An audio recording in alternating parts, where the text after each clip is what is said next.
प्रभू श्री रामच्या पदस्पर्शाने पवित्र नाशिक नगरीला माझा नमस्कार। मैं भगवान त्र्यंबकेश्वर और माता रेणुका को श्रद्धापूर्वक नमन करता हूं। आज महाराष्ट्र विधानसभा चुनाव प्रचार के पहले दिन मुझे नासिक की पुण्य भूमि पर आने का सौभाग्य मिला है। जब अयोध्या में राम मंदिर की 500 साल की प्रतीक्षा पूरी हुई, जब प्रभु श्री राम एक बार फिर वापस आए, तो अयोध्या में प्राण प्रतिष्ठा से पहले 11 दिनों के मेरे व्रत अनुष्ठान की शुरुआत भी यहीं नासिक से शुरू हुई थी।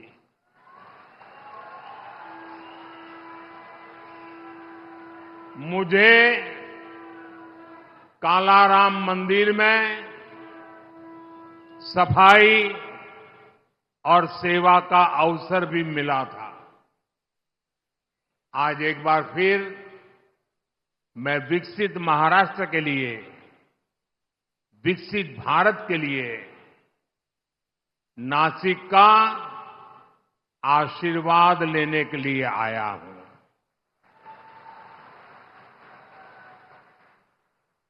मैं देख रहा हूं नासिक में जनता जनार्दन का ये विशाल जनसमूह महाराष्ट्र का जन जन कह रहा है, भाजपा महायुती आहे तर गती आहे, महाराष्ट्राची प्रगती आहे। साथियों, आज महाराष्ट्र के प्रख्यात साहित्यकार और कला जगत के मजबूत स्तंभ रहे फूल देशपांडे जी की जन्म जयंती है। मैं उनका पुण्य स्मरण करता हूं, उन्हें अपनी श्रद्धांजलि अर्पित करता हूं। साथियों, आज हमारा महाराष्ट्र विकास कर रहा है। हमारा देश नए रिकॉर्ड बना रहा है, क्योंकि आज देश में गरीबों की चिंता करने वाली सरकार है। जब गरीब आगे बढ़ता है, तभी देश आगे बढ़ता है। इतने दशकों तक देश में कांग्रेस और उसके साथियों ने गरीबी हटाओ का नारा दिया, फिर भी गरीब रोटी, कपड़ा, मकान के लिए मोहताज रहा। लेकिन अब केवल 10 वर्षों के भीतर भीतर देश के 25 करोड़ लोग गरीबी से बाहर आए हैं।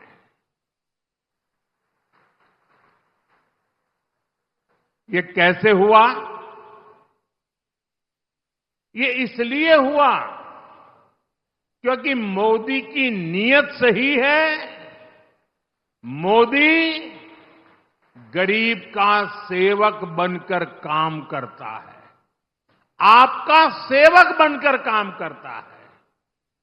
ये इसलिए हुआ क्योंकि गरीब के खिलाफ ये लड़ाई केवल मोदी ने नहीं, देश के गरीब ने भी लड़ी, आप सबने लड़ी।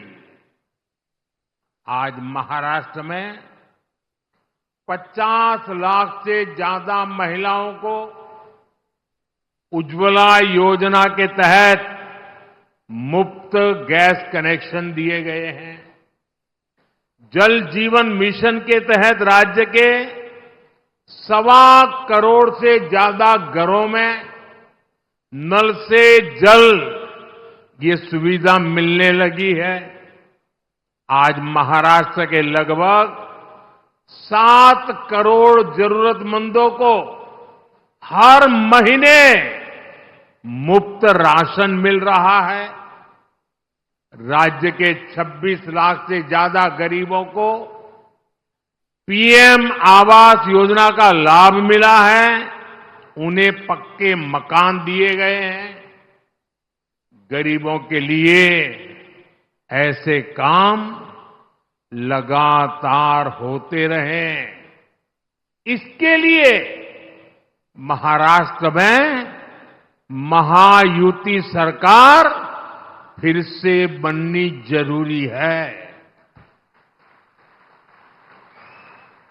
साथियों, डबल इंजन सरकार में विकास की गति डबल होती है, साथ ही योजनाओं का लाभ भी डबल हो जाता है।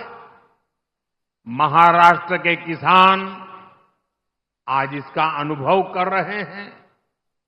यहां किसानों को एक और पीएम किसान सम्मान निधि का लाभ मिल रहा है।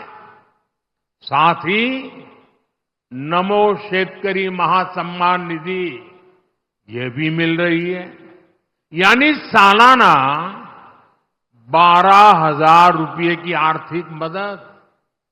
और मैं मेरे किसान साथियों को बताना चाहता हूं, जब महाराष्ट्र में फिर हमारी सरकार बनेगी तो ये 12,000 रुपये की मदद बढ़कर 15,000 रुपये हो जाएगी। महाराष्ट्र के लाखों किसान परिवारों को इसका बहुत बड़ा लाभ होगा।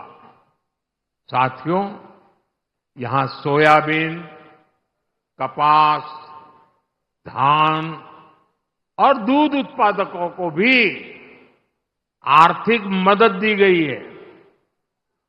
पेट्रोल में इथेनॉल ब्लेंडिंग बढ़ने से गन्ना किसानों की आय में बढ़ोतरी हुई है। 10 वर्षों में करीब 80,000 करोड़ रुपए इथेनॉल की खरीद में किसानों को मिले हैं। देश का जो रुपया पेट्रोल खरीदने में विदेश चला जाता था, वो पैसा अब मेरे देश के किसानों को मिल रहा है, उनके पास जा रहा है।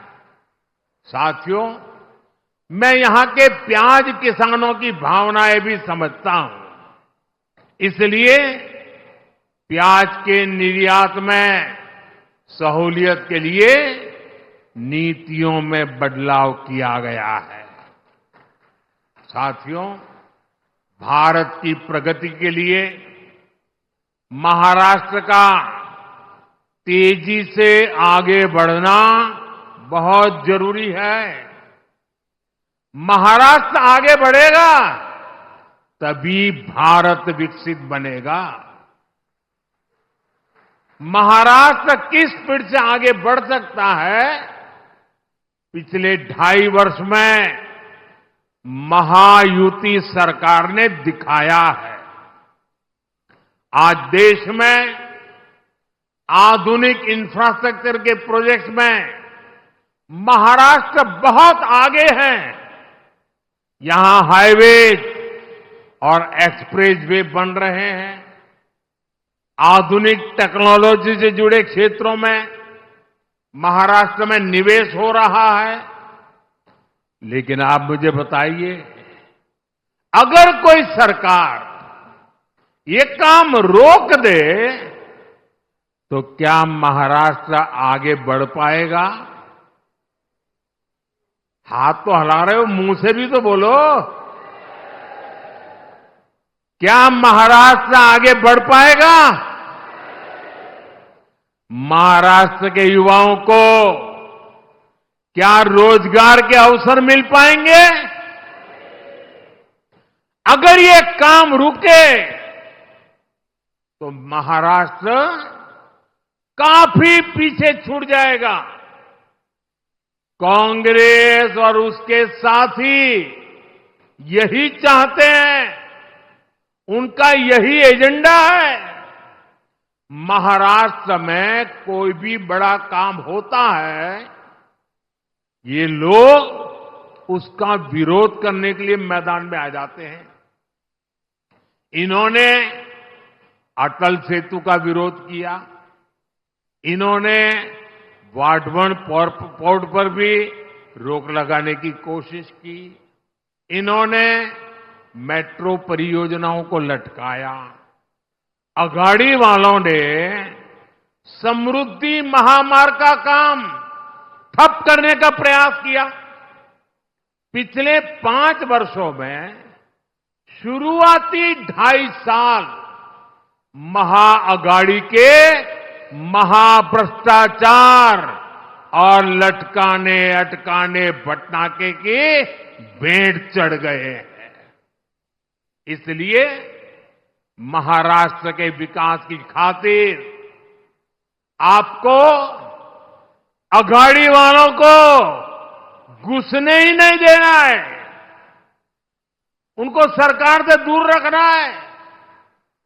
साथियों, महायुति सरकार के विकास के एजेंडे में नासिक का भी उतना ही महत्व मिल रहा है।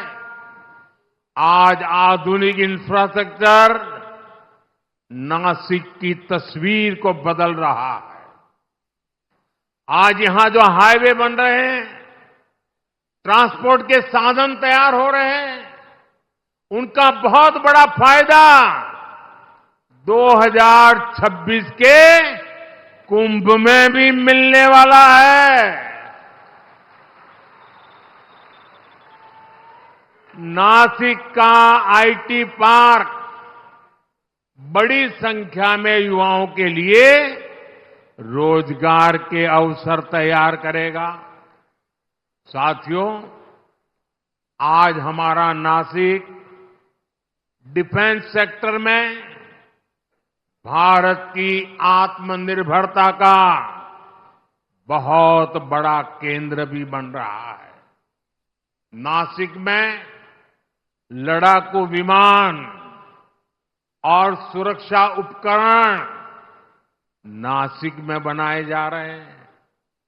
आज नासिक के हर व्यक्ति को इस बात का गर्व भी है कि उनका ये नासिक, उनका ये शहर सशक्त भारत में इतनी अहम भूमिका निभा रहा है।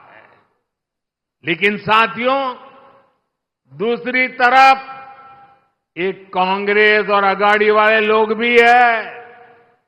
ये देश को पीछे करने का, देश को कमजोर करने का कोई मौका नहीं छोड़ते।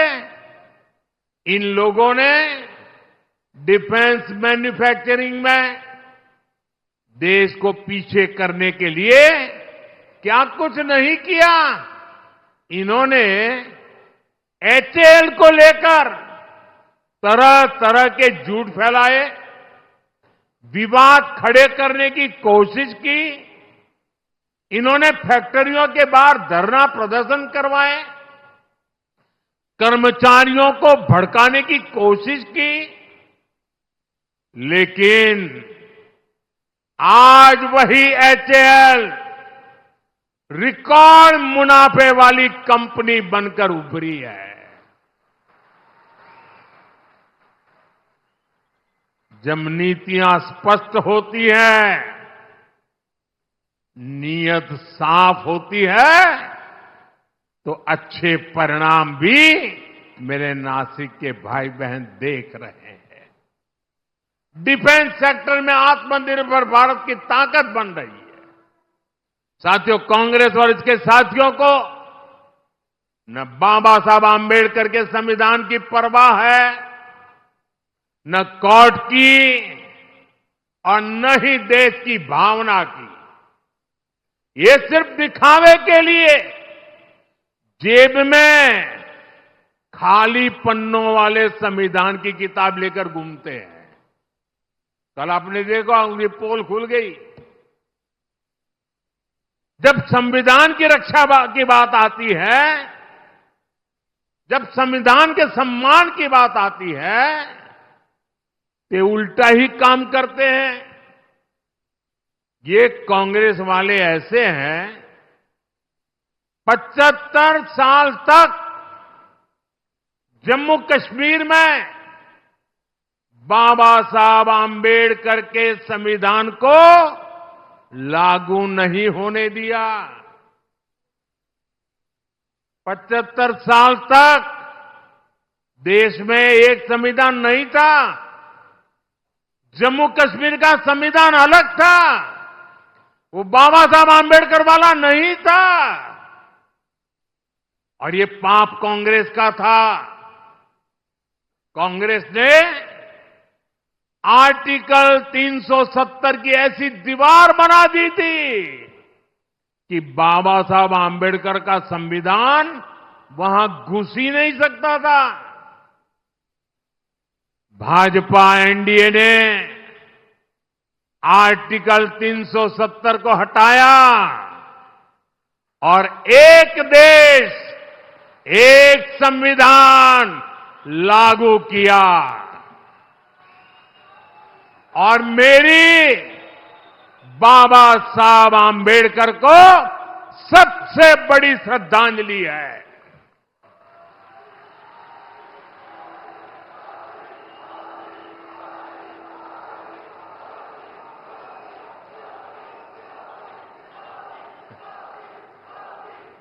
जब भारत का संविधान जम्मू कश्मीर में लागू हुआ, पूरा देश झूम उठा था, नाच उठा था।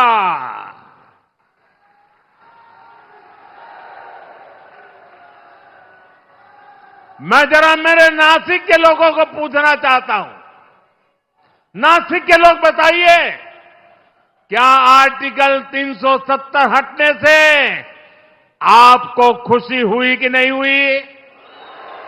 जरा जोर से बताइए, खुशी हुई कि नहीं हुई? ये कांग्रेस वालों के कान फट जाए ऐसे बोलिए, खुशी हुई कि नहीं हुई? आपको खुशी हुई, लेकिन कांग्रेस और उसके साथियों के पेट में चूहे दौड़ने लग गए। उनको दर्द हो गया। आपने टीवी पे देखा होगा, 2-3 दिन पहले जम्मू कश्मीर की विधानसभा में कांग्रेस और इसके साथियों ने 370 फिर से लागू करने के लिए हंगामा किया। ये लोग फिर चाहते हैं कि जम्मू कश्मीर से बाबा साहब आम्बेडकर का संविधान फिर से जम्मू कश्मीर से निकाल दिया जाए, हटा दिया जाए। ये लोग फिर चाहते हैं कि वहां दलितों को, वाल्मीकि समाज को जो आरक्षण 75 साल बाद मिला है, उसे छीन लिया जाए। संविधान के विरुद्ध, दलितों, पिछड़ों, आदिवासियों के विरुद्ध इसी साजिश में जितनी गुनहगार कांग्रेस है, उतने ही अगाड़ी के उनके बाकी साथी दल भी है। साथियों, चुनाव के समय पार्टियां अपने कामकाज का हिसाब देकर जनता के बीच जाती है। बीजेपी और महायुति भी लगातार अपने काम का हिसाब दे रही है। लेकिन बीजेपी का मुकाबला करने के लिए कांग्रेस के पास एक ही तरीका है। कांग्रेस उसके साथियों की झूठ की दुकान, यही दुकान इन दिनों कांग्रेस और उसके चेलों ने महाराष्ट्र में लगाई है। कांग्रेस ने कर्नाटका, तेलंगाना और हिमाचल में भी यही झूठ की दुकान सजाई थी। और वहां क्या हाल हुआ? चुनाव खत्म हुए, दुकान का शटर गिर गया। वादे पूरा करना तो दूर, कांग्रेस शासित राज्यों में हाल ये है कि सरकार चलाने के पैसे इनके पास नहीं है, तनख्वाह देने के पैसे नहीं है। खर्चों के लिए और अपनी जेबें भरने के लिए जनता पर टैक्स बढ़ाया जा रहा है, जनता से वसूली हो रही है। जनता भी इनकी असलियत जान गई है। महाराष्ट्र की जनता भी देख रही है कि एक तरफ महायुति का घोषणा पत्र है, वहीं दूसरी तरफ महाअगाड़ी का घोटाला पत्र है। क्योंकि ये पक्का है, जहां कांग्रेस और उसके साथी होंगे वहां घोटाला होगा ही होगा। ये लोग ऐसी योजनाओं की घोषणा करते हैं जिसमें से ज्यादा भ्रष्टाचार हो सके। आप महाराष्ट्र में इन लोगों को ये सारा पाप फिर से करने देंगे क्या? करने देंगे क्या? ये धोखेबाजी महाराष्ट्र की जनता के बीच चलेगी क्या? साथियों, पूरे देश ने कांग्रेस की हरकतों के कारण उसे पूरी तरह से खारिज कर दिया है। कांग्रेस अब ऑल इंडिया कांग्रेस नहीं बची। कांग्रेस अब परजीवी कांग्रेस बन चुकी है। ये कांग्रेस पार्टी अब केवल बैसाखियों पर ही जिंदा है। महाराष्ट्र हो, उत्तर प्रदेश हो, बिहार हो, झारखंड हो, ज्यादातर राज्यों में कांग्रेस दूसरी पार्टियों के सहारे ही चुनाव लड़ने की हालत में है। वो अपने पैरों पर खड़ी नहीं रह सकती। इसलिए साथियों, कांग्रेस ने राजनीति में खुद को बचाने के लिए अपना सबसे बड़ा हथियार चला है।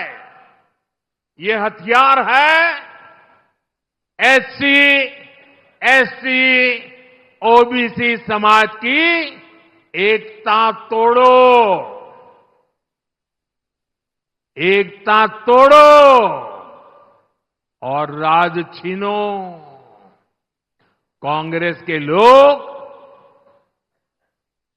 जनजातीय समूह, शेड्यूल्ड ट्राइब, हमारे आदिवासी, एसटी को बांटना चाहते हैं।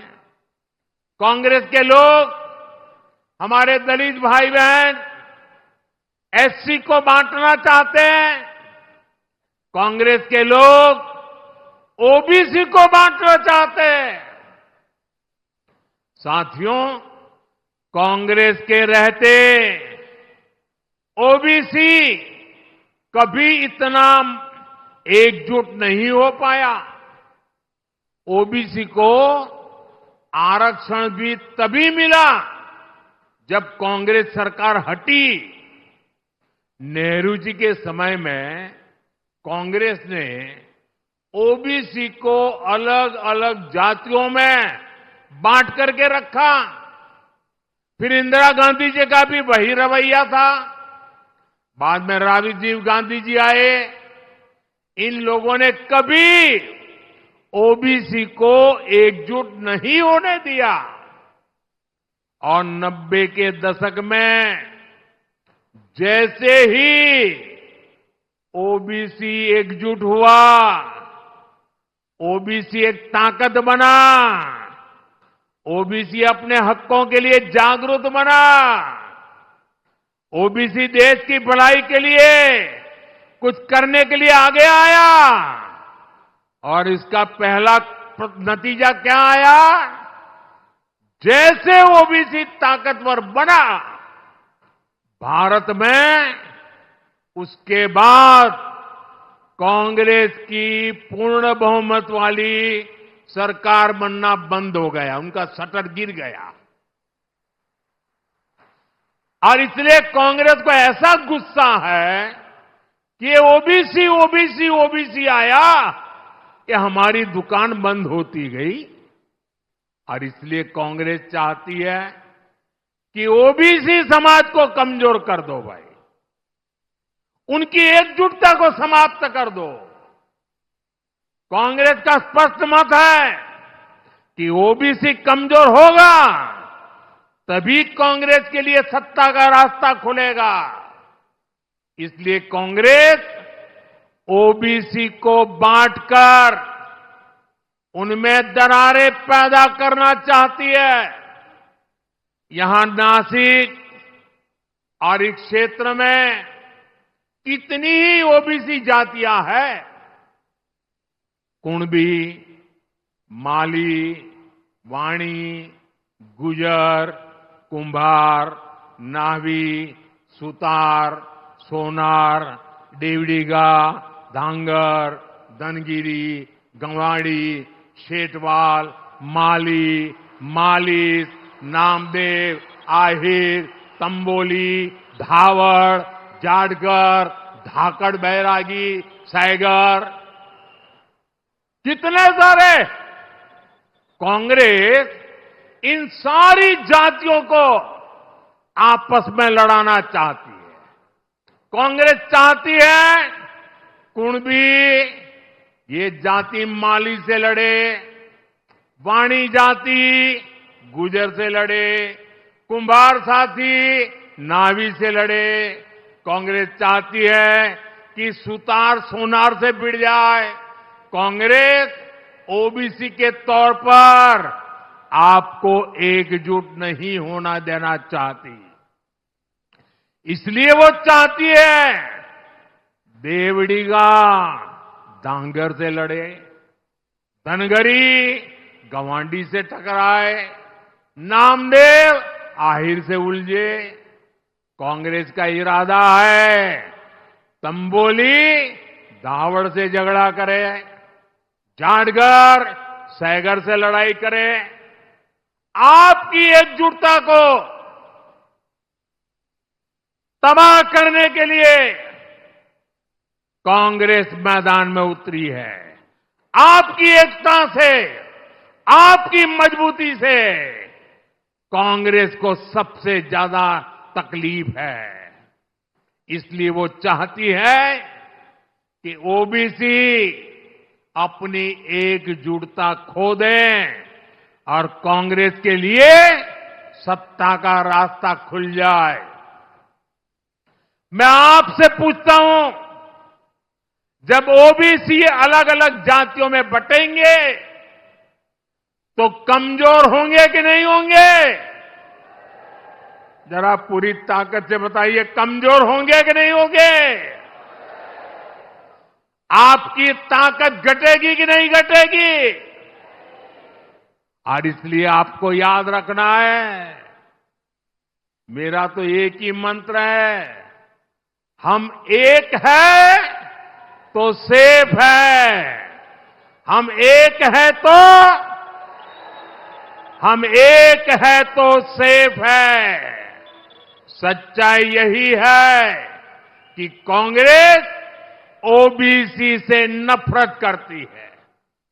आज ओबीसी समाज का एक व्यक्ति लगातार 140 करोड़ देशवासियों के आशीर्वाद लेकर तीसरी बार देश का प्रधानमंत्री बना है।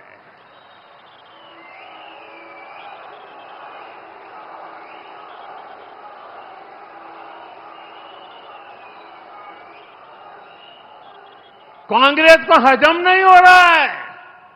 ओबीसी, वो भी इतनी छोटी जाति का, वो कैसे प्रधानमंत्री बन गया और 60 साल के बाद तीसरी बार बनने वाला बन गया।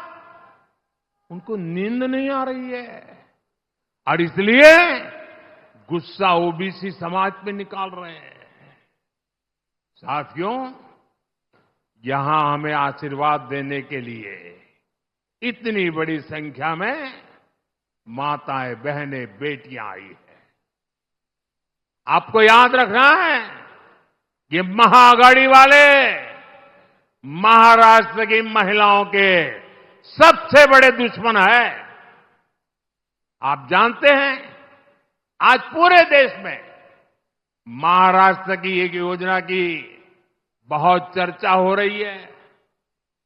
हर एक की जुबान पे वो चर्चा है, माझी लाड़की बहन योजना, माझी लाड़की बहन योजना। हमारी बहन बेटियों को इस योजना का लाभ हो रहा है, लेकिन ये जो कांग्रेस और अघाड़ी वाले हैं, इन्हें इस योजना के लिए बहुत तकलीफ हो रही है। इस योजना को बंद कराने के लिए ये लोग कोर्ट तक चले गए हैं। भाई और बहनों, बीजेपी और महायुति महिलाओं के सम्मान और प्रगति के लिए समर्पित है। केंद्र सरकार की नीतियों से आज महिलाएं सशक्त और समर्थन बन रही है। हम 3 करोड़ बहनों को लखपति दीदी बना रहे हैं। महिलाएं आज ड्रोन दीदी बन रही है, देश की प्रगति में सक्रिय भूमिका निभा रही है।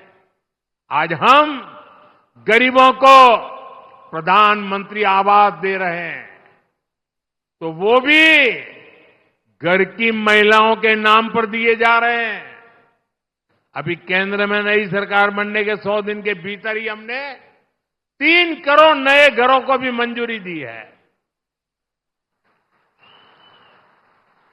अच्छा, मेरा एक काम करोगे भाई? जरा हाथ ऊपर करके बताइए, मेरा एक काम करोगे? पक्का करोगे? देखिए, आज चुनाव में आप लोग घर घर जाने वाले हो, हर गांव जाएंगे, मोहल्ले में जाएंगे, लोगों से मिलेंगे।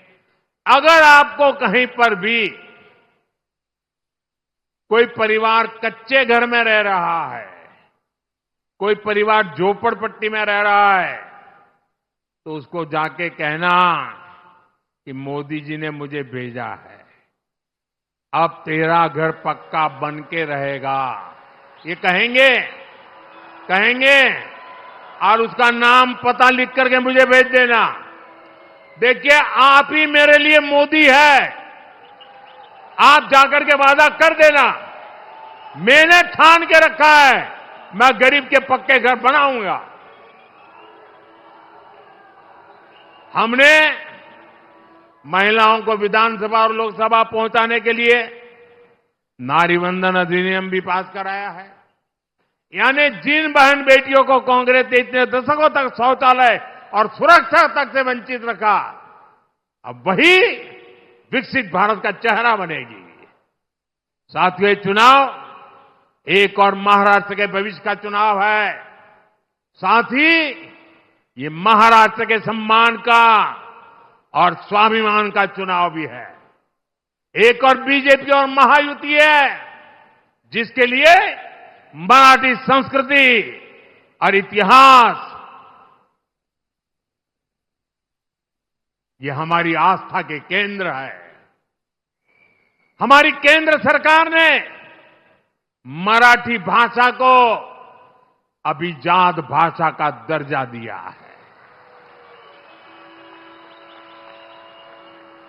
हमने मराठी को वो पहचान दी, ये महान भाषा जिसकी पहले से हकदार है। हमने छत्रपति शिवाजी महाराज के आदर्शों की बात की, उनके सम्मान को आगे बढ़ाया। बीजेपी गर्व से कहती है कि वीर सावरकर हमारे प्रेरणा स्रोत है। वीर सावरकर महाराष्ट्र और राष्ट्र के गौरव है।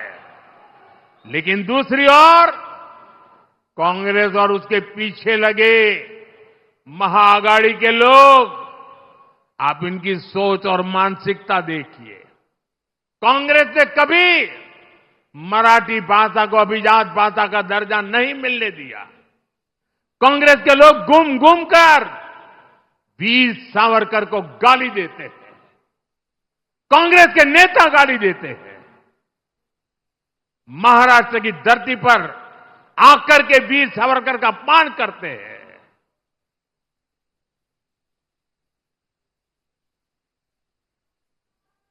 और मैंने सुना है कि महाराष्ट्र के आघाड़ी के कुछ नेताओं ने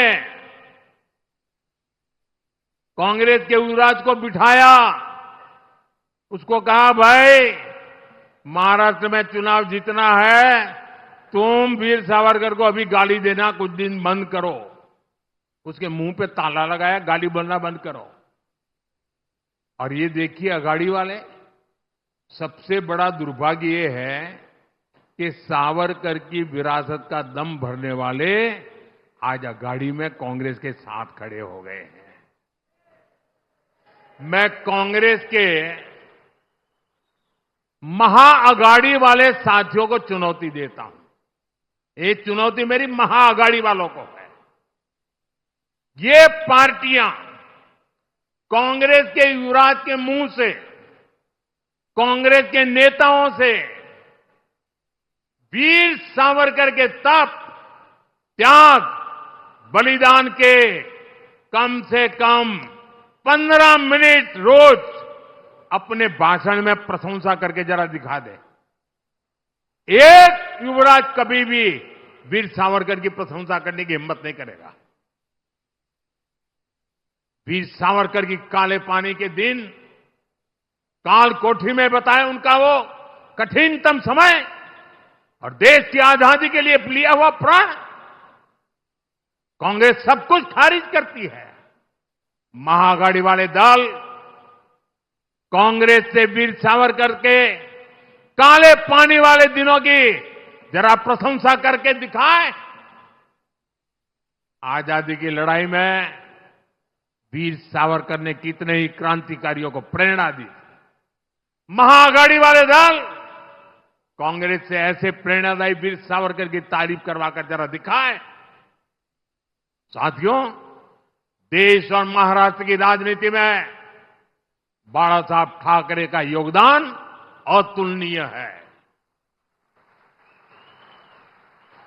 लेकिन कांग्रेस के नेताओं के मुंह से बाला साहब की प्रशंसा भी उसके लिए एक शब्द नहीं निकलता है। मैं आघाड़ी में कांग्रेस के दोस्तों को यह भी चुनौती देता हूं, वो कांग्रेस के नेताओं से, युवराज के मुंह से बाला साहब ठाकरे की, उनकी विचारधारा की सार्वजनिक रूप से प्रशंसा करके दिखाएं।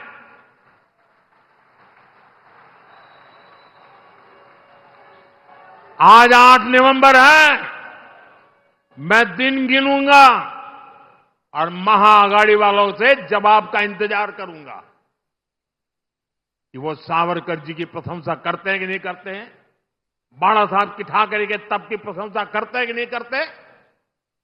महाराष्ट्र भी देखेगा और हम गिनेंगे, आप भी गिनना। साथियों, इस चुनाव में आपको बीजेपी और महायुति के उम्मीदवारों को विजयी बनाना है। मैं आपसे आशीर्वाद मांगने के लिए आया।